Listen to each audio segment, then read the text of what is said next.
मुरली की धुन सुन कर के मन हर्षाए, हो सुन कर के मन हर्षाए।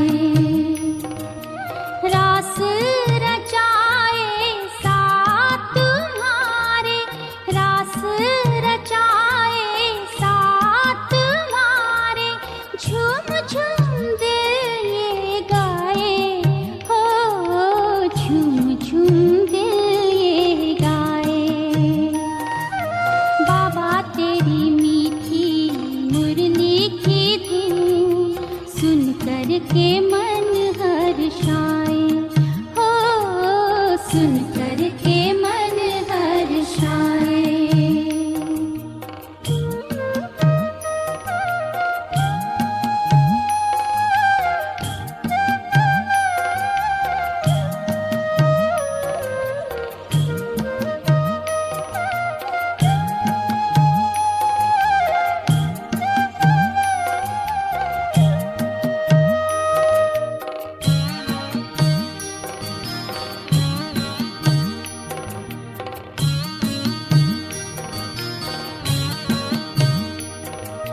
मुरली तेरी प्रीत है दिल की, देती अनुभव निराला, हो देती अनुभव निराला। जीवन ये लाए उजाला, पिए जो अमृत प्याला, पिए जो अमृत प्याला। मुरली की तान पे तेरे अतीन्द्रिय सुख हम पाए, हो अतीन्द्रिय सुख हम पाए।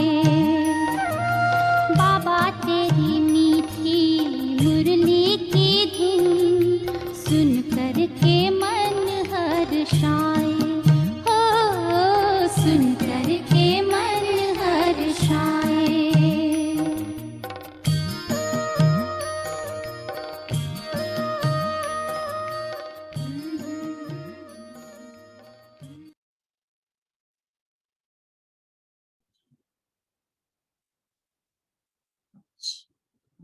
साथ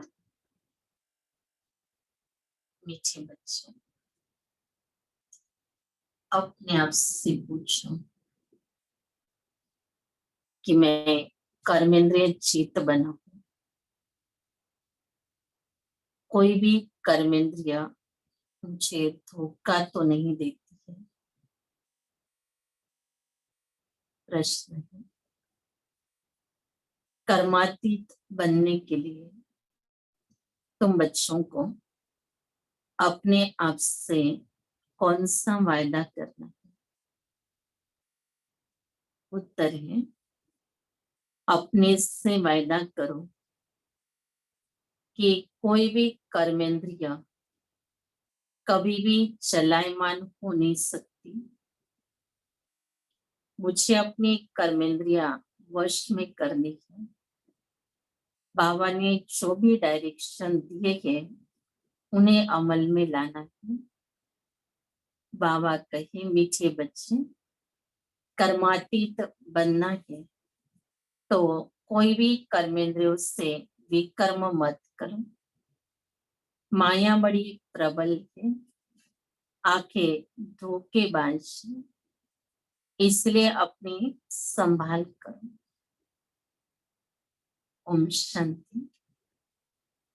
बच्चे आत्म अभिमानी होकर बैठे हो। बाबा का प्रश्न है हम बच्चों से कि बच्चे आत्म अभिमानी होकर बैठे हैं। कोई भी देह की स्मृति दिलाने वाला संकल्प अब हमारे मन में न हो। ऐसी श्रेष्ठ स्थिति में बैठ करके हम बच्चों को बाबा से ये मुरली सुननी है। अपने आप से पूछो, हर एक बात अपने आप से पूछनी पड़ती है। बाप युक्ति बताते हैं कि अपने से पूछो। आत्म अभिमानी हो बैठे हो नाक बाबा बाप को याद करते हैं। बाबा कहते बच्चे स्थिति चेक कर लो। तो बाबा आगे फिर अच्छी बातें सुनाएंगे हमको। तो बाबा कहते ये युक्ति है बाबा की मुरली को अपने बुद्धि में बिठाने की, कि हम पूरे आत्म अभिमानी होकर के बैठे और फिर याद सिर्फ हमारी बुद्धि में एक बाबा की हो कि हम बच्चों के सन्मुख में अभी बाबा मुरलीधर हम बच्चों को मुरली सुनाने के लिए आ रहे हैं और हम बच्चे उनके आह्वान में बैठे हुए हैं। तो ये स्थिति हम बच्चों की मुरली सुनने के पहले बनी हो, और जब मुरली सुनते हैं तो ये खुशी हो कि बाबा मेरे सन्मुख में परम धाम से आए हैं और मुझ आत्मा को ये मुरली की धुन सुना करके वह तीव्र सुख जो मुझ आत्मा का खोया हुआ था वो मुझे वापस लौटा रहे हैं। तो मैं उस सुख की अनुभूति के लिए बैठी हुई हूँ। तो जब ये स्थिति होंगी आत्म अभिमानी की, तो ही हम बच्चे वो अनुभव कर सकते हैं। उस सेना में तो हमेशा जवानी भर्ती होती है। इस सेना में जवान 14-15 वर्ष के भी हैं, तो 90 वर्ष के बूढ़े भी हैं, तो छोटे बच्चे भी हैं। ये सेना है माया पर जीत पाने के लिए। हर एक को माया पर जीत पहन बाप से बेहद का वर्षा पाना है, क्योंकि माया बहुत दुस्तर है। बाबा कह रहे बच्चे तुम्हें बाबा से वर्षा पाना है, लेकिन उसके पहले तुमको माया पर जीत पानी है। कई कहानियों में ऐसे सुनाते हैं कि कुछ हासिल करना होता है तो कहते बीच में बड़ा कोई राक्षस होता है, उसको पहले जीतना होता है, राक्षस को मारना होता है, तब वो कोई चीज को प्राप्त कर सकते हैं। कोई मूल्यवान वस्तु होती है और जो बहुत महत्वपूर्ण होती है। तो ऐसी ऐसी कहानियां दुनिया में बनाई हुई है, लेकिन बाबा बच्चों को कह रहे हैं कि बाबा से वर्षा जो मिलता है इससे बहुमूल्य तो और कोई संसार में चीज नहीं है। और ये चीज प्राप्त करने के लिए हम बच्चों को बाबा इस मायावी राक्षसों को जीतने के लिए कह रहे हैं कि बीच में राक्षस आएंगे। इन राक्षसों के साथ तुम्हारी लड़ाई भी होगी, लेकिन तुम अपने आप को सदा याद रखना कि स्वयं भगवान मेरा साथी है। सर्वशक्तिवान की शक्तियों के साथ मैं आत्मा अपने आप को अनुभव कर रही हूँ। तो जब बाबा और सारी शक्तियां साथ में हैं, तो माया को हम हरा सकते हैं। कितने भी उसकी विकराल स्वरूप हो, कितना बड़ा भी राक्षसी स्वरूप हो उसका, लेकिन बाबा कहते बच्चे बाबा के साथ का अनुभव करोगे तो आप उस पर विजय प्राप्त कर सकोगे। बच्चे स्वयं भी जानते हैं कि माया बड़ी प्रबल है। हर एक कर्मेंद्रिय धोखा बहुत देती है। सबसे पहले जास्ती धोखा देने वाली कौन सी कर्मेंद्रिय है? आंखें ये सबसे जास्ती धोखा देती है। अब शिव बाबा कहते हैं बच्चे संसार में अब तुम बच्चों को कर्मेंद्रों को जीतने की ज्ञान जो है, नॉलेज जो है, सिर्फ एक शिव बाबा भी तुम बच्चों को दे रहा है, शक्ति भी दे रहा है। और उसमें सबसे धोखा देने वाला बाबा कहते बच्चे कर्मेंद्रिय ये आंखें हैं। लेकिन प्रकृति ने बहुत सुंदर आंखों की रचना की है कि अगर आप कर्मेंद्रिय जीत बनना चाहते हो, आप आत्मा अपने आप को स्वयं को मालिक अनुभव करके कर्मेंद्रों से जब चाहिए जो चाहिए वो कार्य खुद मालिक बनकर कराने वाले हो, तो ये आंखों की रचना भी इतनी सुंदर है कि आपको अगर कुछ न देखना हो तो आप अपने आंखों की पलकों को मिटा सकते, बंद कर सकते हैं, तो आपको कुछ भी नहीं दिखाई देगा। जब दिखाई नहीं देगा तो धोखा भी नहीं खाएंगे। तो बाबा कहते हैं कि बच्चे आपको ये कर्मेंद्रिया धोखा जरूर देती हैं, लेकिन एक कर्मेंद्रिया धोखा देने वाली नहीं है, लेकिन इसके द्वारा जो आत्मा इन कर्म इंद्रियों को यूज करती है, आत्मा ही इनके वशीभूत हो जाती है। तो आत्मा को मालिक के स्टेज पर स्थित रहना है, मालिक की स्थिति में स्थित रहना है, और इस कर्मेंद्रियों की जो गुलाम बन चुकी है, अब उसको ये स्मृति दिलानी है कि अब तुम मालिक हो। अभी तक गीत गाया, मैं गुलाम तेरा, मैं गुलाम तेरा। तो कर्मेंद्रों के गुलाम बन करके चले, इसलिए वो सब कर्मेंद्रों के अधीन होकर के कर्म किए, अब वो संस्कार बन गया। लेकिन अब आत्मा को मालिकपन के राजा के स्टेज पर बिठाना है, और ये स्मृति बाबा कहते अपने आप को सवेरे से देना शुरू करो। जैसे हम अमृत वेले ही अपने आप को भुरकुटी रूपी तख्त पर विराजमान आत्मा को राजा का आसन दे देवे, और ये राजा की स्थिति जो है सारा दिन हम अपने आप की चेक करें कि मैं आत्मा राजा बन करके इन सब कर्मेंद्रों से कारोबार करवाने वाली आत्मा हूँ। तो मैं स्वराज अधिकारी आत्मा हूँ। ऐसे इन सुमानों का प्रयोग करते हुए हमको अपने कर्मेंद्रों से जीत प्राप्त करना है। तो बाबा कह रहे हैं बच्चे इस पर आंखों की बहुत संभाल करनी है। अपने स्त्री होते हुए भी दूसरे कोई खूबसूरत देखेंगे तो झट वो खींचेंगे। आंखें बड़ा धोखा देती है, दिल होती है उनको हाथ लगाए। बच्चों को समझाया जाता है सदैव बुद्धि से ये समझो कि हम ब्रह्मा कुमार कुमारिया भाई बहन हैं। ये देह का आकर्षण और देह के तरफ बाबा कहते बच्चे बुद्धियों जाना। जब बुद्धि चली गई तभी तो उसके अंदर वो संकल्प चलने शुरू होते हैं। लेकिन बाबा ने कहा बच्चे बुद्धि को ही अभी तुमको अब वहां से पुरानी दुनिया से हटाना है। इस दुनिया में अभी तुम बच्चों को बाबा कहते बच्चे वैराग की लहर अपने मन में लाना है। और ये शरीर जो है बाहर से भले सुंदर दिखाई देता हो, लेकिन अंदर तो हड्डी मांस का पिंजरा है। जब भी नजर वो खूबसूरत चमड़ी पर जाती है तो अंदर का भी देखना कि अंदर तो कितनी गंदगी है, अंदर तो कितने कीड़े मकोड़े होंगे, कितनी गंदगी है, और क्या कोई उससे प्यार करेगा? हड्डी मांस के पिंजरे से कोई प्यार करेगा?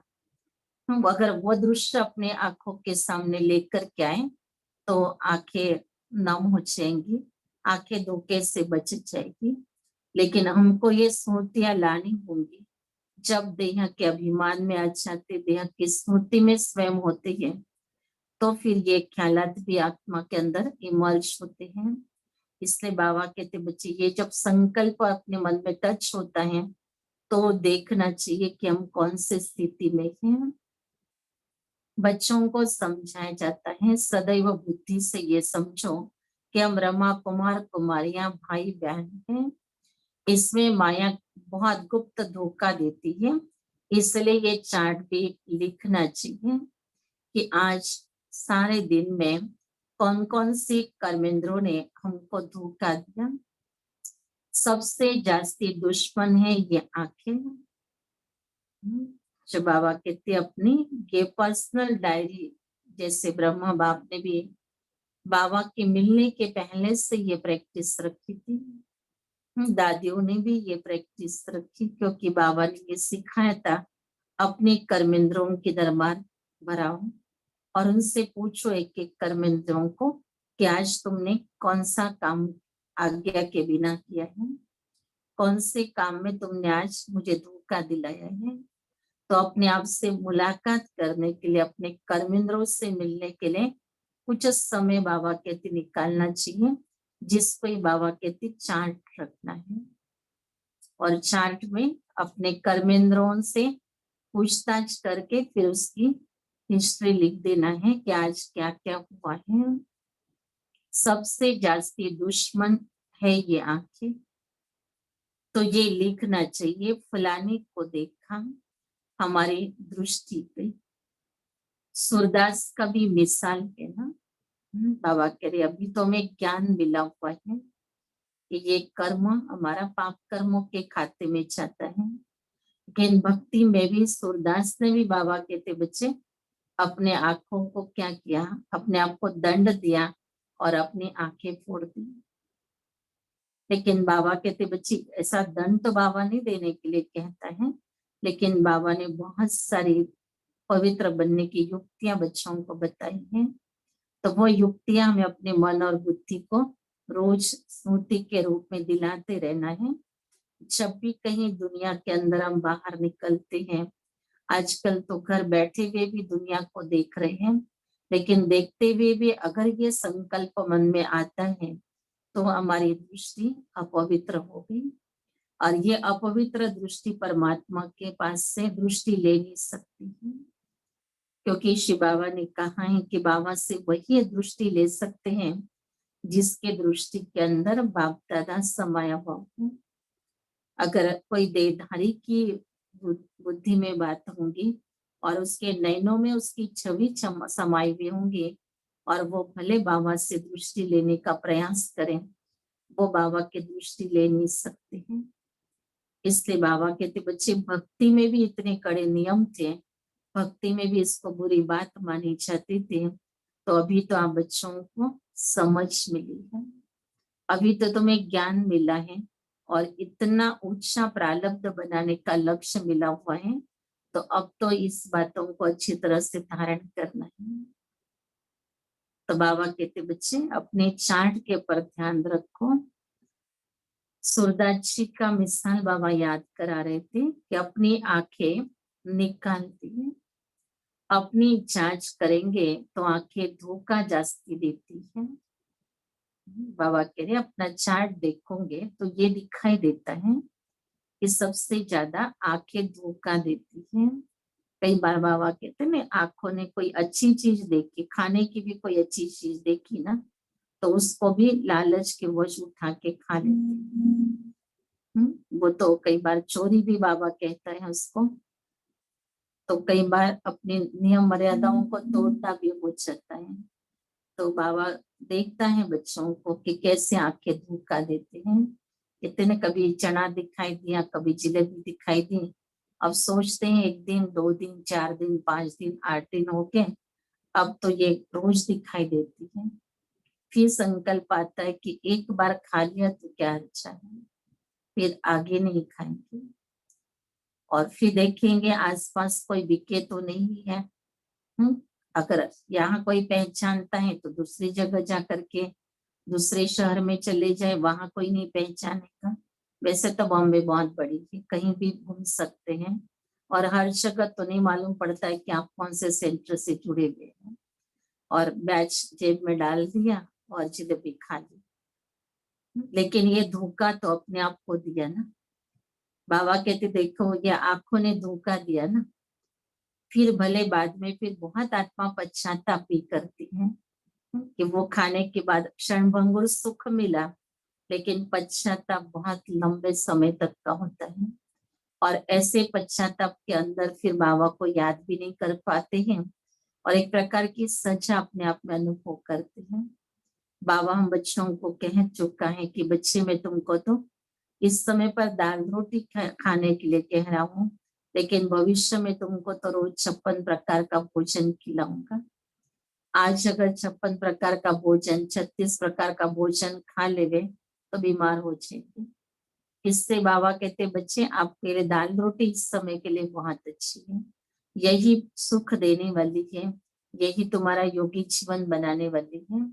तो ये आंखें जो देखती है वो मुझे चाहिए, ये भी एक लोभ है, ये भी एक लालच है, जिसको भी अभी हमको चेक करना है कि अगर मुझे ये लोभ लालच अगर है तो मैं बाबा से इसके कारण भी दूर हो सकती है आत्मा।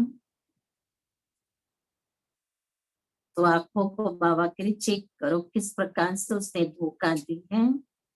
अपनी स्त्री को छोड़, स्त्री को भी छोड़, कोई अच्छी देखी तो उस पर फिदा हो जाते हैं।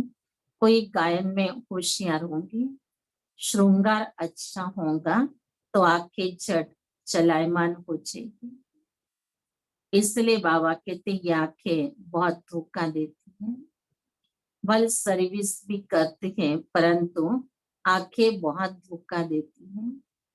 बाबा कहते सर्विस भी करते हैं, लेकिन सर्विस करते करते भी आखिर दुनिया में आपकी जाती है। तो बाबा कहते कभी किसी का श्रृंगार अच्छा लगता है, कभी किसी के कपड़े अच्छे लगते हैं, कहेंगे इसकी साड़ी बहुत अच्छी है, इसका ये श्रृंगार बहुत अच्छा है, हाँ इसका चश्मा बहुत अच्छा है, पता नहीं क्या क्या अच्छा लगता है। और फिर कहेंगे इसका आवाज बहुत अच्छा है। तो कई प्रकार के आकर्षण बुद्धि को होते हैं और उस आकर्षणों के पीछे भी धोखा खा लेते हैं। इस दुश्मन की पूरी जांच रखनी है, नहीं तो समझो हम अपने पद को भ्रष्ट कर लेंगे। जो समझदार बच्चे हैं उनको अपने पास डायरी में नोट करना चाहिए। फलाने को देखा तो हमारी दृष्टि गई, फिर अपने को आप ही सजा दो। ये तो उस समय की बाबा की मुरली है ना, कि उस समय पर माताएं कन्याएं कोई बाहर नौकरी धंधे पर नहीं जाती थी, बहुत कम बाहर निकलते थे। लेकिन आजकल तो इनके तरफ से भी माया ज्यादा आती है, क्योंकि ये भी तो किसी न किसी पुरुष के आकर्षण में आ सकती है, आ जाती है। तो आजकल माया तो हर एक के अंदर वार कर रही है। सिर्फ बाबा कहते बच्चे स्त्री को देखने से ही नहीं, लेकिन पुरुष को देखने से भी स्त्री में भी दृष्टि में चंचलता आ सकती है। तो ये माया का लास्ट अभी तो प्रकोप जो है वो तो बहुत ही तीव्र वेग से है। अति अंत का समय जो है इस समय पर बाबा ने कहा अति का समय होगा। और ब्राह्मणों में भी ये पुराना संस्कार जो है, इतना योग का बल नहीं होगा तो वो ब्राह्मणों में भी धोखा दे सकता है। ये बाबा बच्चों को, ब्राह्मण बच्चों की ही बात सुना रहे हैं, कि ब्राह्मण बच्चे ही बाबा को चाट में सुनाते भी हैं। फिर बाबा को कहेंगे बाबा आज तो मैंने धोखा खा लिया, कई बार कहेंगे बाबा आज मैंने मुंह काला कर दिया है। ऐसे कड़े शब्दों में भी अपना चाट बाबा को सुना देते हैं। तो बाबा कहता था बच्चे तुमने काला मुंह कर दिया ना, तो बाबा तुमको देखना भी नहीं पसंद करेगा। तो भगवान हमको देखना भी ना पसंद करे, ऐसा कोई कर्म हमको क्यों करना चाहिए। बहुत कष्ट से, बहुत मेहनत से, कई जन्मों की तपस्या से अब तो बाबा की दृष्टि हमारे ऊपर पड़ी है, और उससे भी हम अपने आप को वंचित कर दें, इतना बड़ा महापाप अभी हमारे से न हो, इसके लिए हमें बहुत ध्यान रखना है। इसलिए बाबा कहते बच्चे ये चार्ट रखो, बीच बीच में अपने आप की चेकिंग करो। भक्ति मार्ग में भी पूजा के टाइम बुद्धि और तरफ भागती है तो अपने को चुटकी से काटते हैं। तो जब ऐसी कोई स्त्री सामने आती है तो किनारा कर लेना चाहिए। बाबा युक्ति बता रहे हैं कि वहीं खड़े रह करके उसको देखते नहीं रहो, उसी के तरफ अपनी नजर टिका के नहीं रखो। आंखें बंद करने का प्रबंध भी तो है, आंखों को दूसरी जगह घुमाने का भी तो प्रबंध है। बाबा कहते बच्चे किनारा कर लो, खड़े होकर के इस समय पर वही दृश्य देखते नहीं रहना है, खड़े होकर देखना नहीं चाहिए। आंखें बहुत धोखा देने वाली हैं, इसलिए सन्यासी लोग आंखें बंद करके बैठते हैं। स्त्री को पिछाड़ी में, पुरुष को आगे में बिठाते हैं। कई ऐसे भी होते हैं जो स्त्री को बिल्कुल देखते नहीं है। कई सन्यासियों ने अपने नियम बना लिए होते हैं, सोचते हैं कि स्त्री को देखेंगे वापस वृत्ति खराब हो जाएगी, तो कहते हैं हम स्त्री को देखते ही नहीं, स्त्री को मिलते ही नहीं, स्त्री को आने नहीं देते हैं। तो बाबा कहते बच्चे ऐसे वो अपने आप को कंट्रोल करने के लिए, अपने मन को दमन करने के लिए बहुत मेहनत तो करते हैं, लेकिन वहां उनके पास परमात्म शक्तियां नहीं है। यहाँ तो परमात्म शक्तियों के साथ हमें बाबा से मिले हुए वरदान भी है। पवित्र जीवन, योगी जीवन का वरदान बाबा ने हमें दिया है, बस हम वो वरदान को यूज करते हैं तो इस घोर कलयुग के अंदर, घोर विकारी दुनिया के बीच में भी हम अपने जीवन को निर्विकारी बना सकते हैं। ये एक परमात्म शक्ति ही कार्य कर सकती है। तुम बच्चों को तो बहुत मेहनत करनी है, विश्व का राज्य भाग्य लेना कोई कम बात थोड़ी है। वो लोग तो करके 10, 12, 20 हजार, 1, 2 लाख करोड़ इकट्ठा करेंगे और खलास सोचेंगे। दुनिया में क्या हो रहा है? बस कमाना कमाना कमाना, कमाते रहेंगे, गिनती करेंगे। हाँ, इतने लाख हुए, फिर करोड़ हुए तो इतने करोड़। बस ऐसे करते जाते और फिर बाबा कहते कमाते और शरीर छोड़ देते हैं। तुम बच्चों को तो अविनाशी वर्षा मिलता है, सब कुछ प्राप्ति हो जाती है। ऐसी कोई चीज नहीं रहती है जिसकी प्राप्ति के लिए माथा मारना पड़े। कलयुग अंत और सतयुग आदि में रात दिन का फर्क है। यहाँ तो कुछ भी नहीं है। अभी तुम्हारा ये पुरुषोत्तम संगम योग है। पुरुषोत्तम अक्षर जरूर लिखना है। मनुष्य से देवता के करत न लागे वार। तुम अभी ब्राह्मण बने हो। मनुष्य तो बिल्कुल घोर अंधियारे में है। बहुत है जो स्वर्ग को देख न सके। बाप कहते बच्चे, तुम्हारा धर्म बहुत सुख देने वाला है। मनुष्यों को थोड़े कुछ पता है। भारतवासी भी भूल गए हैं कि हेविन क्या चीज है। क्रिश्चियन लोग भी खुद कहते हैं हेविन था। इन लक्ष्मी नारायण को गॉड गॉडेज कहते हैं ना, तो जरूर गॉड ही ऐसा बनाएंगे। तो बाप समझाते हैं मेहनत बहुत करनी है। रोज अपना पोता मिल देखो, कौन सी कर्मेंद्र ने हमको धोखा दिया है। मुख भी बहुत धोखा देता है। बाबा कहते बच्चे ये मुख भी बहुत धोखा देता है। मुख को भी तो प्रबंध मिला हुआ है ना, चाहे तो आप उसको खोलो, चाहे तो उसको बंद करो। आगे कचहरी होती थी, सब अपने भूल बताते थे। हमने फलानी चीज छिपा कर खा ली। अच्छे अच्छे बड़े घर की बच्चियां बतला देती थी, ऐसे ऐसे माया वार करती है। छिपा कर खाना भी चोरी है। बाबा यज्ञ के नियम बच्चियों को समझाते थे कि यज्ञ में पूछ करके खाना है आपके लिए सारा सब कुछ, लेकिन पूछ कर खाना। हो सकता है कभी वो चीज किसी और को देने की हो, और वो आ जाए और उसको वो चीज न मिले, तो कितनी बड़ी इंसल्ट हो जाए बाबा की। तो बाबा कहता था बच्चे, तुम बच्चों को पहले जो भंडारा संभालने वाले जिम्मेवार है उसको पूछ करके ही फिर खाना, क्योंकि उसको बाबा ड्यूटी दे के रखता था। तो बाबा कहते कि बच्चे देखो, अच्छे अच्छे घर के संपन्न घर की बच्चियां, घर भले संपन्न है, खाने पीने की घर में कोई कमी नहीं थी, लेकिन अंदर की जो तृष्णाएं थी वो तो खत्म नहीं हुई थी। वो इच्छाएं तृष्णाएं फिर वो माया के रूप में वार करती हैं। तो इसलिए बाबा कहते बच्चे छिपा कर खाना ये भी चोरी के रूप में गिना जाता है। सो भी शिवावा के यज्ञ की चोरी ये तो बहुत खराब है। कख का चोर सो लख का चोर। माया एकदम नाक से पकड़ती थी। ऐसे बाबा के बहुत सारे यज्ञ में हमने किस्से देखे। बहुत सारी कन्याएं थी, अब आई भी और गई भी, लेकिन उनके अंदर भी हमने देखा चोरी के संस्कार थे। कभी कोई वस्तु चोरी करेंगी, कभी कोई खाने पीने की चीज छिपा कर खाएंगी। तो खाती कैसी थी, चद्दर ओढ़ करके अंदर में वो चीज रख करके खाती थी, तो पता तो चल जाता था क्योंकि संगठन था।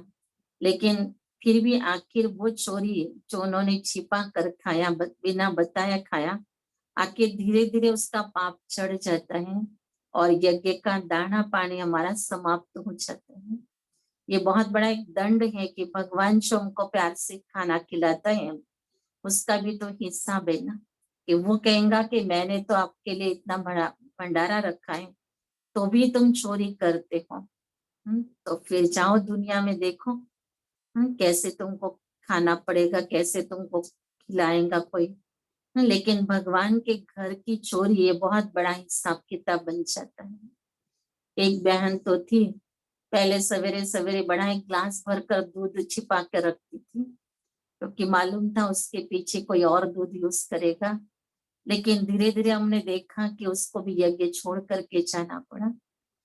लेकिन बाबा कहता है, दादी अपनी देखती भी थी, दादी को पता भी था, दादी ने कई बार वो क्लास भी देखा, लेकिन दादी साक्षी होकर के रहती थी। इशारा उसको दिया लेकिन वो नहीं मानती थी। आखिर एक दिन उसको यज्ञ छोड़ना पड़ा। तो ऐसे कई प्रकार के कर्मों का हिसाब किताब बनता है।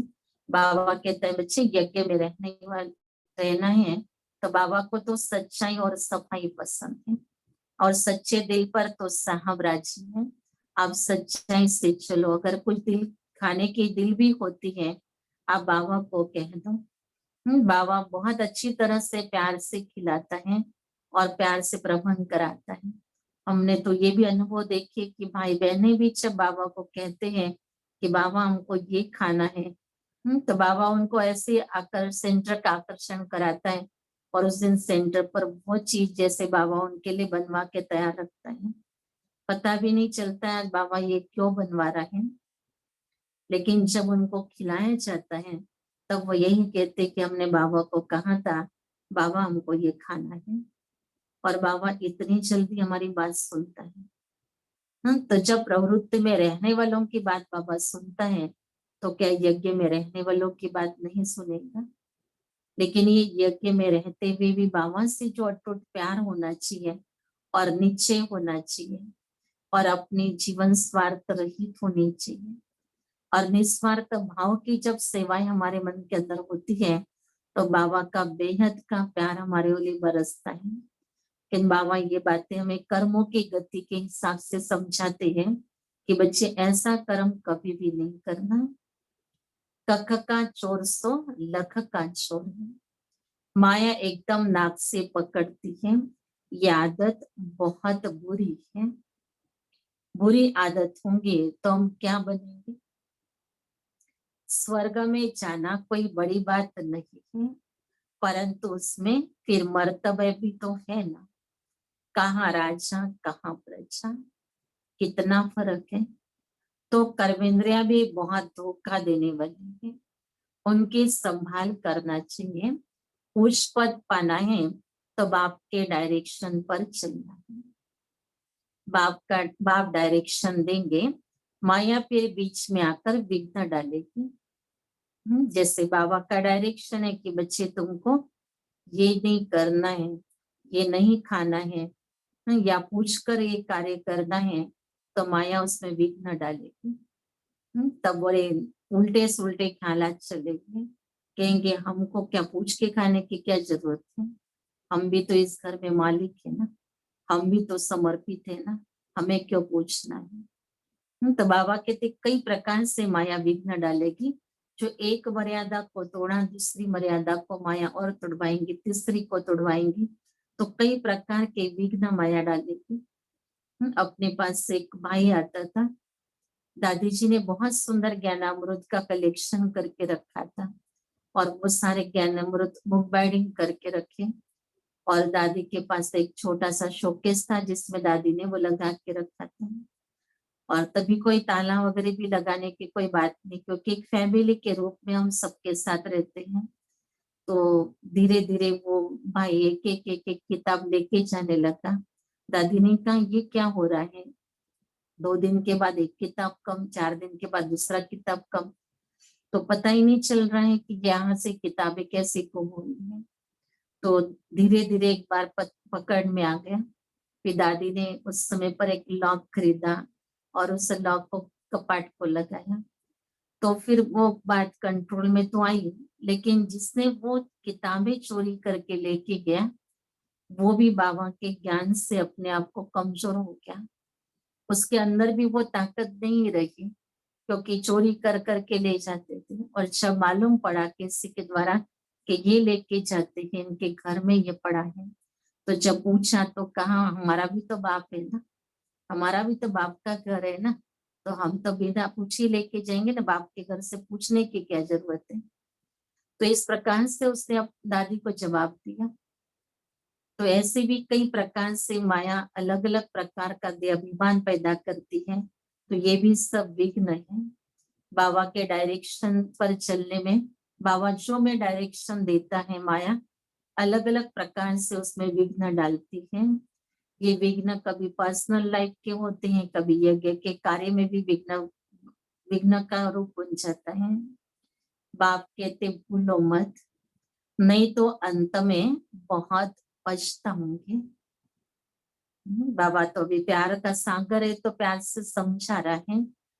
फिर बाबा कहता बच्चे अंत में इसका बहुत पश्चाताप होगा, नापास होने का फिर साक्षात्कार होगा। अभी तुम कहते हो हम नर से नारायण बनेंगे, परंतु अपने से पूछो, अपना पोता में निकालो। बहुत है जो मुश्किल समझकर अमल में लाते हैं, परंतु बाबा कहते इससे तुम्हारी उन्नति बहुत होगी। सारे दिन का पोता मेल निकालना चाहिए। ये आंखें बहुत धोखा देती हैं, कोई को देखेंगे तो ख्याल आएगा ये तो बहुत अच्छी है, फिर बात करेंगे। दिल होंगी उनको कुछ सौगात दो, ये खिलाओ, वही चिंतन चलता रहेगा। बच्चे समझते हैं इसमें मेहनत बहुत बड़ी है, कर्मेंद्रियां बहुत धोखा देती है। रावण राज रहे ना, बाप कहते हैं वहां चिंता की कोई बात नहीं होती है, क्योंकि रावण राज्य ही नहीं है, चिंता की बात ही नहीं है। वहां भी चिंता हो तो फिर नरक और स्वर्ग में फर्क ही क्या रहेगा। तुम बच्चे बहुत बहुत उच्च पद के पाने के लिए भगवान से पढ़ते हैं। बाबा कहते ये प्राप्ति बहुत ऊंची है तुम बच्चों को जो इस पढ़ाई से होने वाली है। तो इस पढ़ाई को कहो, ये डायरेक्शन को कहो, हमको बहुत प्यार से अमल में लाना है। बाप समझाते हैं माया निंदा कराती है, तुमने अपकार किया है मैं उपकार करता हूँ। भगवान की भी निंदा माया कराती है। जैसे बाबा ने कहा ना कि कई बार बच्चे जिनके द्वारा बाबा कार्य करा रहा है, निमित्त है दीदी दादियाँ, तो कई बार उनकी भी निंदा करते हैं। तो बाबा ने कहा उनकी निंदा करना माना बाप की निंदा करना है, क्योंकि बाबा तो उनके द्वारा ही तुम्हारी झोली भर रहा है। लेकिन बाबा ने कहा बच्चे तुमने अपकार किया और मैं तो उपकार करता रहता हूँ। बच्चे तुम अगर कुदृष्टि रखेंगे तो अपना ही नुकसान करेंगे। सावधान बाबा कर रहे हैं बच्चों को, बहुत बड़ी मंजिल है। इसलिए बाबा कहते अपना पोता मेल देखो, कोई विकर्म तो नहीं किया, किसको धोखा तो नहीं दिया। बाबा कहते कई बार किसको भरोसे पर रखते हैं, विश्वास पर रखते हैं और फिर वो कार्य नहीं करते हैं, तो ये भी एक प्रकार का धोखा है। हाँ कहना और फिर नहीं करना ये भी धोखा है। तो कई प्रकार से धोखे के भी प्रकार होते हैं। तो बाबा कहते वो भी देखो कि किसको धोखा तो नहीं दिया है ना। अविकर्माचित बनना है, विकर्माचित के संवत का किसको पता नहीं सिवाय तुम बच्चों के। बाप ने समझाया विकर्माचित को 5-4 वर्ष हुए, फिर विकर्म करते हैं तो वाम मार्ग में जाते हैं। कर्म अकर्म विकर्म अक्षर तो है ना। माया के राज में मनुष्य जो भी कर्म करते हैं वो विकर्म ही बनता है। सत्य में विकार होते ही नहीं है, तो विकर्म भी कोई बनता नहीं है। ये भी तुम जानते हो, क्योंकि तुमको ज्ञान का तीसरा नेत्र मिला है। तुम त्रिनेत्री बने हो, तो त्रिकालदर्शी त्रिनेत्री बनाने वाला है बाप। तुम आस्तिक बने हो तब त्रिकालदर्शी बने हो। सारे ड्रामा का राज बुद्धि में है। मूल वतन, सूक्ष्म वतन, स्थूल वतन, 84 का चक्र फिर और धर्म रुद्धि को पाते हैं। वो कोई सदगति नहीं कर सकते हैं, उनको गुरु भी नहीं कह सकते हैं। सर्व की सदगति करने वाला एक ही बाप है, अभी सबकी सदगति होती है। वो धर्म स्थापक कहे जाते हैं, गुरु नहीं। धर्म स्थापक धर्म स्थापन करने के निमित्त है, बाकी सदगति थोड़ी करते हैं। उनको याद करने से कोई सदगति नहीं हो सकती है, विकर्म विनाश नहीं हो सकते हैं, वो सब है भक्ति। तो बाप समझाते हैं माया बड़ी दुस्तर है, इस पर ही लड़ाई होती है। तुम हो शिव शक्ति पांडव सेना, तुम सब पंडे हो, शांति धाम सुख धाम का रास्ता बताते हो, गाइड्स तुम हो। कहते हो बाप को याद करो तो विकर्म विनाश होंगे।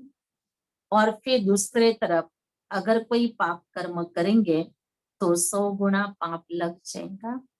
जितना हो सके कोई विकर्म नहीं करना चाहिए। कर्म इंद्रियां धोखा बहुत देती है। बाप हर एक की चलन से समझ जाते हैं। बच्चों को माया के तूफान आते हैं, स्त्री पुरुष समझने से ही तूफान आते हैं। तो इन आंखों पर कितना कब्जा रखना चाहिए। हम तो शिव बाबा के बच्चे हैं, बाप से अंजाम कर राखी भी बांधते हैं, फिर भी माया धोखा दे देती है, फिर छूट नहीं सकते हैं। कर्म इंद्रियां जब वश हो तब कर्मातीत अवस्था हो सके। कहना तो सहज है कि हम लक्ष्मी नारायण बनेंगे, परंतु समझ भी चाहिए। बाप कहते डायरेक्शन पर अमल करो, बाबा बाबा करते रहो, बाबा से हम पूरा वर्षा लेंगे। ऐसा टीचर कभी भी कहा भी नहीं मिलेगा। इन सब बातों को देवताएं भी नहीं जानती, तो पिछाड़ी के धर्म वाले फिर कैसे जान सकते हैं। बाबा कहते मैं कुछ कहूं तो भी समझो, ये शिव बाबा कहते हैं। ब्रह्मा बाबा हम बच्चों को जो कुछ भी कहें, साकार रूप में तो उस दिनों में तो बाबा ही सारा दिन बच्चों के संग में बच्चों को सुधारने के लिए मदद करता था। तो अगर सारा दिन में बाबा ने कुछ बच्चों को डायरेक्शन दिया या कुछ समझाई बात, तो शिव बाबा कहते कि बच्चे जब भी ये बाबा कुछ कहेगा तो यही समझो कि उनको शिव बाबा ने कहा। इतनी ऊंची भावनाएं जो हमने दादियों में देखा है कि ब्रह्मा बाबा के द्वारा जो भी शब्द बाबा ने उच्चारण किए, दादियों ने उन शब्दों को हीरों के जैसे संभाल के रखा और अपने जीवन में अंत तक उसको यूज किया। सभी को याद भी दिलाया कि बाबा इस प्रकार से हमें शिक्षाएं देते थे, इस प्रकार से बाबा हमें प्यार से ये शब्द बोलते थे। तो ये बाबा के जो शब्द हैं उसकी जितनी हम वैल्यू रखते हैं उतना ही हमारा जीवन भी वैल्यूबल बन जाता है। तो बाबा कहते बच्चे शिव बाबा की बात को बुद्धि में रखने के लिए ये भी बुद्धि में सदैव रखो कि ब्रह्मा के द्वारा जो कुछ भी बाबा कहेंगे वो हमें शिव बाबा ही समझाते हैं। ऐसे मत समझो कि ये दादा कहता है, ये तो मेरा रथ है, ये क्या करता है। तुम बच्चों को राजाई मैं देता हूँ, ये रथ थोड़ी देता है। ये तो बिल्कुल बेकर है, ये भी बाबा से वर्षा लेता है। जैसे तुम पुरुषार्थ करते हो वैसे ये भी करता है। ये भी स्टूडेंट लाइफ में है, ये रथ लोन पर लिया हुआ है। तमो प्रधान है, तुम उच्च देवता बनने के लिए मनुष्य से देवता बनने के लिए पढ़ते हैं। कोई की तकदीर में नहीं है तो कहते हैं मुझे तो संशय है। कई बच्चे बाबा को ऊपर भी संशय उठाते हैं, शिव बाबा कैसे आकर पढ़ाते, मुझे तो समझ में नहीं आता है। बाप की याद भी कर विकर्म विनाश हो न सके, पूरी सजा खानी पड़ेगी। ये राजाई स्थापन हो रही है, राजाओं को कितनी दासियां होती है। बाबा तो राजाओं के कनेक्शन में आया हुआ है, दासियां दहेज में देते हैं। यही इतनी दासियां हैं तो सतयुग में कितनी होंगी। ये भी राजधानी स्थापन हो रही है। बाबा जानते हैं क्या क्या कर रहे हैं। एक हर एक के पोटामिल से बाबा बता सकते हैं इस समय पर, इस समय मर जाए तो क्या बनेंगे। बाबा कहते बच्चे पोतामिल से बाबा बता सकता है। किसी के पूछने की हिम्मत तो उस समय पर भी नहीं थी बाबा को कि बाबा अगर अभी शरीर छूट जाए तो मेरा क्या पद होगा। क्योंकि हर एक जानता है कि मेरा अंदर में पोता मेल क्या है। कर्मातीत अवस्था को पिछाड़ी में सब नंबरवार पाते हैं। तो ये कमाई है। कमाई में मनुष्य कितना बिजी रहते हैं, खाना खाते रहते हैं, टेलीफोन कान पर होगा। ऐसे आदमी तो ज्ञान उठा न सके। यहाँ गरीब साधारण ही आते हैं। साहूकार लोग तो कहेंगे फुर्सत कहाँ है। अरे स्त्री बाप को याद करो तो विकर्म विनाश हो जाए। उन दिनों में टेलीफोन जिसके पास है वो भी बड़ा साहूकार माना जाता था या बिजनेसमैन माना जाता था। आजकल तो टेलीफोन की तो रूप ही बदल गया है। किन बाबा उन दिनों की बात कह रहा है कि इतने बिजी हो जाते थे कमाई के अंदर कि खाना खाने के लिए भी उनको पूरा फुर्सत नहीं होती थी। अरे सिर्फ बाप को याद करो तो विकर्म विनाश हो जाएंगे। तो बाबा मीठे मीठे बच्चों को बार बार समझाते हैं। हर एक को ये पैगाम देना है, जो ऐसा कोई ना कहे कि हमको क्या पता शिव बाबा आया हुआ है। बस सारा दिन बाबा बाबा ही कहते रहो। कई बच्चियां बहुत ही याद करती हैं। शिव बाबा कहने से ही कई बच्चों को प्रेम के आंसू भी आ जाते हैं। कब जा करके मिलेंगे। देखा नहीं है तो भी तड़पती रहती है, और देखे भी है फिर मानती नहीं है। बाबा को देखो ये भी ख्याल चल रहा है कि जिनको देखा, जो देखने को भी नहीं मिला बाबा को, वो तड़प रही है। और जो छूटे ले हैं, बाबा के अंग संग भी रहते होंगे, बाबा को बार बार मिलते भी होंगे, लेकिन शायद वो इतने बाबा को नहीं याद कर पाते हैं। वह दूर बैठे आंसू बहाती रहती है। बंडर है ना। ब्रह्मा का भी बहुतों को साक्षात्कार होता है। आगे चल बहुतों को साक्षात्कार होगा। मनुष्य को मरने समय सब आकर कहते हैं भगवान को याद करो। तुम भी शिव बाबा को याद करो। बाप कहते बच्चे पुरुषार्थ में मेकअप करते रहो, मौका मिलता है तो मेकअप करो। कमाई कितनी भारी है। कोई कोई तो ऐसे हैं जो कितना भी समझाओ तो भी बुद्धि में नहीं बैठता है। बाप कहते हैं ऐसे नहीं बनना है। बाबा कहते ऐसा नहीं बनो कि कोई समझावे तो भी न समझ पाओ।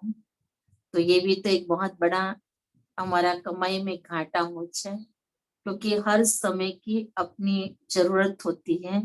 और आवश्यकता के समय पर हमें अगर कोई योग्य समझ मिल जाए तो हम बहुत आगे बढ़ सकते हैं। तो बाबा कहते बच्चे ऐसा कभी नहीं बनना, अपना कल्याण करो।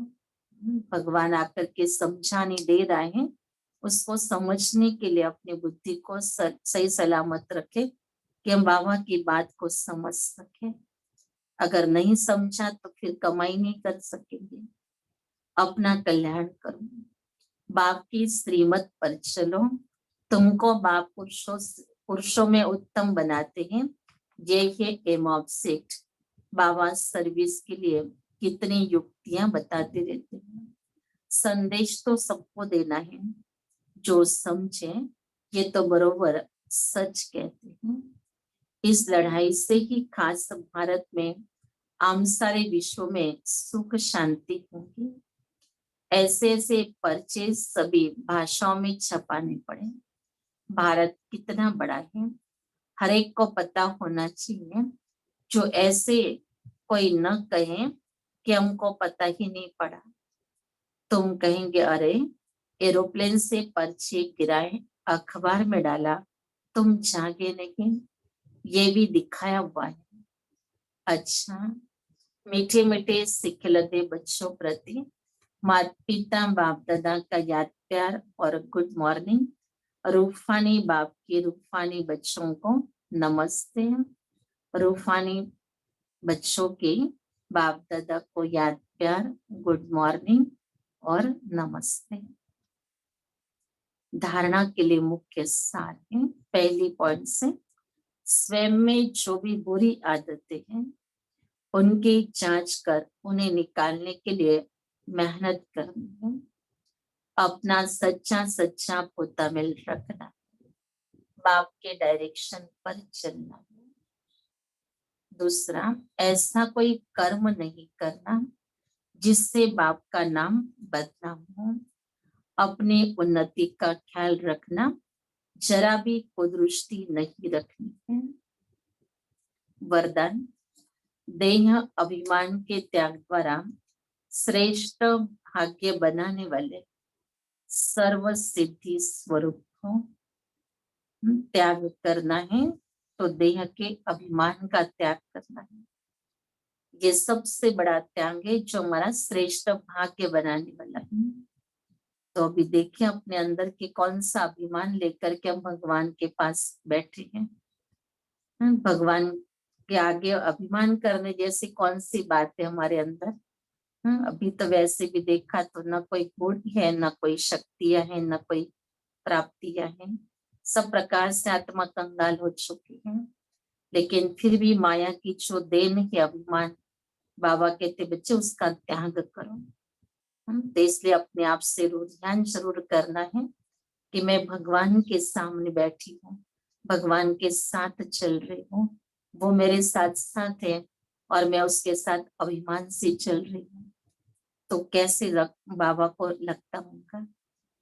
और मेरा अभिमान देख करके बाबा क्या मुझे भाग्य बनाने की कोई प्रेरणा दे सकता है? कोई मुझे समझा नहीं दे सकता है। बाबा भी छोड़ देंगे कि इसको तो अभिमान बहुत है। इसलिए सबसे बड़ा त्याग जो है बाबा कहते हैं देह के अभिमान का, जो ब्राह्मण जीवन में करना है, और वही सर्व सिद्धि का आधार होगा। देह अभिमान का त्याग करने अर्थात देही अभिमानी बनने से बाप के सर्व संबंध का, सर्व शक्तियों का अनुभव होता है। यह अनुभवी संगम का सर्वश्रेष्ठ भाग्य है। विधाता द्वारा मिली हुई इस विधि को अपनाने से वृद्धि भी होगी और सर्व सिद्धियां भी प्राप्त होंगी। देहधारी के संबंध व स्नेह में तो अपना ताज तख्त और अपना असली स्वरूप सब कुछ छोड़ दिया, तो क्या बाप के स्नेह में देह अभिमान का त्याग नहीं कर सकते? इसी एक त्याग से सर्व भाग्य प्राप्त हो जाएंगे। कितनी अच्छी बाबा की शिक्षा हम बच्चों के लिए है कि बस विधाता द्वारा मिली हुई विधि को अपनाऊं तो अपने आप अपनी उन्नति होगी, सिद्धियां प्राप्त होंगी। अपने द्वारा अच्छे अच्छे कार्य भी हम कर सकते हैं, क्योंकि बाबा का संग जो है सर्व संबंधों का हम बच्चों को जीवन में जरूरत होती है। और जैसा कार्य होता है वैसे बाबा के साथ का वो संबंध हमको मिलना चाहिए, और वो संबंध इमर्ज होगा तो ही उस संबंध के गुण और शक्तियां हमारे साथ में आएंगे, तो हम कार्य में सफल हो सकते हैं। नहीं तो हम अलग हैं और बाबा अलग हो जाएगा, तो वो बाबा के कार्य की सफलता को हम नहीं ला सकेंगे। इसलिए बाबा कह रहे देह के अभिमान का त्याग करो। है भी क्या, कौन सी चीज है जिसका हम अभिमान करे भगवान के सामने? तो ये सब बातें बाबा कह रहे, जो भी आज भी बाबा हमें जो दे रहे हैं, कोई शक्तियां दे रहा, कोई गुण दे रहा है या ज्ञान हम बच्चों को दिया है, वो सब परमात्मा खजाना है, मेरा कुछ भी नहीं है।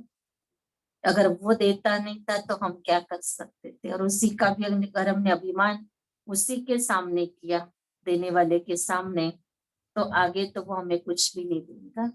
और जो दिया है उसमें भी कोई रौनक नहीं रहेंगे, उसमें भी कोई ताकत नहीं रहेंगी, वो भी रूखा सूखा हो जाएगा। तो इसलिए बाबा कहते बच्चे ये त्याग बहुत जरूरी है कि कोई भी प्रकार की अभिमान का त्याग नहीं करो। अशुद्ध मैंपन जो आता है, मेरी विशेषता, मेरा ये, तो मैं और मेरा जो सारा बाबा कहते आता है, वो भाषा जहां जहां भी जुड़ती है वो सब अभिमान वाली बातें हैं। और वो अभिमान अंदर से बाबा कहते खत्म करो। तो ये भी सूक्ष्म में हमें अपने आप की चेकिंग करनी है कि क्यों नहीं मुझे बाबा के सर्व संबंधों का अनुभव होता है। स्लोगन है क्रोध मुक्त बनना है, तो स्वार्थ के बजाय निस्वार्थ बनो। जो स्वार्थ वाला होता है उसको क्रोध भी बहुत आता है। तो बाबा कहते क्रोध मुक्त बनना है तो क्या करो, निस्वार्थ बनो, इच्छाओं के रूप का परिवर्तन करो। तो ये क्रोध की बीमारी भी हमारी खत्म हो सकती है। आज की ये मधुर शिक्षाएं बाबा के जो में विशेष चार्ट लिखने के लिए बाबा ने प्रेरणा दी है, और यही चार्ट हम बच्चों को पश्चाताप से छुड़वाएंगे। इससे चार्ट लिखना ये भी एक स्त्री मत है बाबा की। जो बिल्कुल ही अनपढ़ है या नहीं लिख सकते हैं, कोई और कारण है उनको लिखने में प्रॉब्लम्स है, तो वो बच्चे पहले मुझसे बाबा को बता देंगे, लेकिन लिख सकते हैं तो जरूर बाबा को लिखत में देवे, ताकि उससे बहुत सारे फायदे हम बच्चों को। तो हम बच्चे बाबा की आज्ञाकारी बच्चे बन करके कार्य को शुरू करें। तो जो भी चार्ट अभी तक नहीं लिख रहे थे वो चार्ट अपना जरूर बच्चे।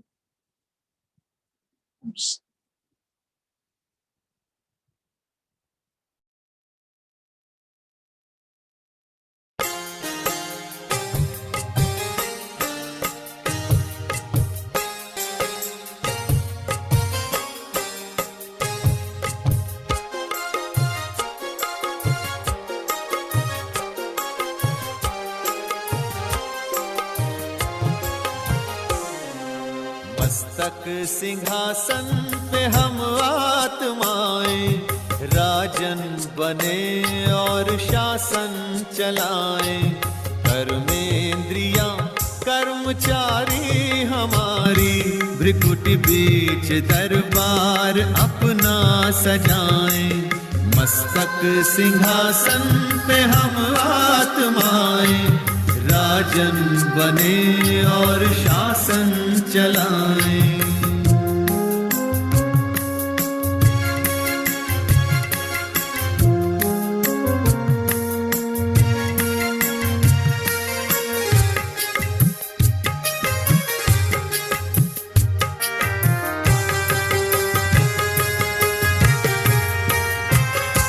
करे मंत्रणा मिलके मन मंत्री से, समाचार पूछे सजग संतरी से।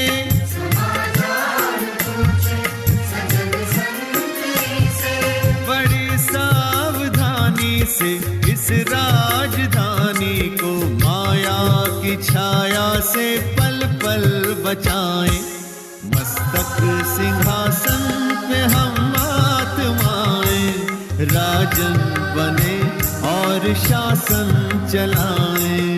कर्मेंद्रियां कर्मचारी हमारी, त्रिकुटी बीच दरबार अपना सजाएं।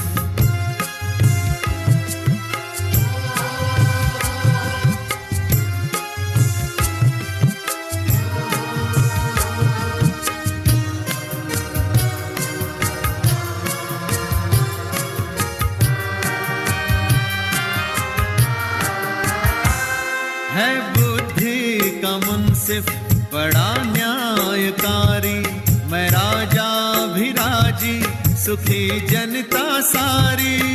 राजा भी राजी सुखी जनता सारी। सुसंस्कारों की जो सेना सजग हो, तो दुर्गुण के दुश्मन से धोखा न खाए। मस्तक सिंहासन पे हम आत्माएं, राजन बने और शासन चलाएं। कर्मेंद्रियां कर्मचारी हमारी, त्रिकुटी बीच दरबार अपना सजाएं।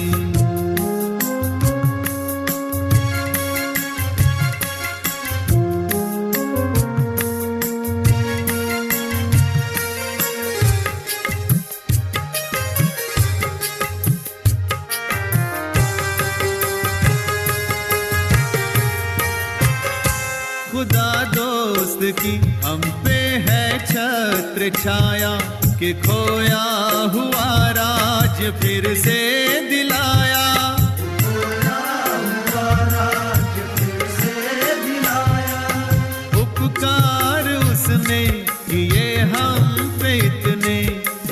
भार धरती गगन मिल के गाएं। मस्तक सिंहासन पे हम आत्माएं, राजन बने और शासन चलाएं। कर्मेंद्रियां कर्मचारी हमारी, भ्रिकुटी बीच दरबार अपना सजाएं।